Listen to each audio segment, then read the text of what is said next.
Penetapan tarif cukai selalu menjadi perbincangan hangat di kalangan masyarakat. Bea Cukai dan Cita menyelenggarakan acara bedah buku dan diskusi dinamika penerapan tarif cukai rokok dan prospek ekstensifikasi cukai di Auditorium Sabang Kantor Pusat 20 November 2019. Berikut liputan selengkapnya.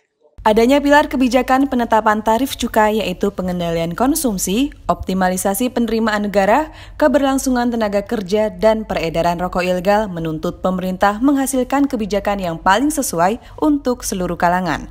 Dalam menetapkan tarif cukai, pemerintah juga harus memperhatikan peranan industri hasil tembakau, baik dari sisi perekonomian, tenaga kerja, ekspor, dan petani tembakau. Di sisi lain, pentingnya peranan cukai sebagai penerimaan negara yaitu memberikan kontribusi terhadap APBN sebesar 10%. Hal ini masih tergolong kecil dibandingkan cukai di negara lain yang menyumbangkan sebesar 20%. Oleh sebab itu perlu adanya pendekatan yang solutif untuk memperoleh titik temu yang optimal. Hari ini kita dalam rangka untuk menggali semua masukan-masukan terutama pasca penetapan mengenai tarif rokok.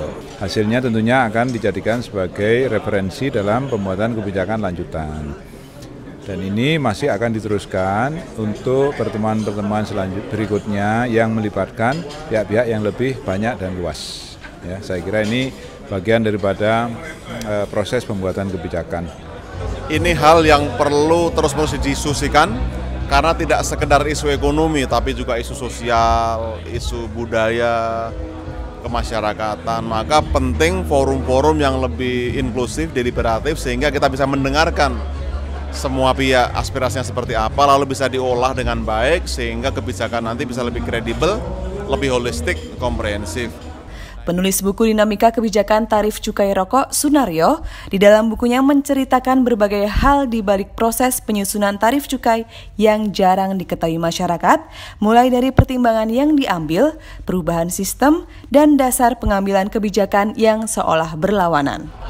Pertama, untuk membuat kebijakan kita transparan. Semua pihak bisa tahu latar belakang, kenapa diambil, dan tujuannya apa. Yang kedua juga agar akuntabel, setiap angka, setiap pilihan kebijakan bisa dipertanggungjawabkan dan bisa cari reasoningnya, itulah orang bisa tahu. Kemudian yang berikutnya menjadi referensi bagi banyak pihak, karena ini sektor kan sangat luar biasa terkait dengan sektor lainnya. Nggak boleh ada satu policy yang ditetapkan tanpa ada base lain yang sesuai dengan situasi yang sebelumnya.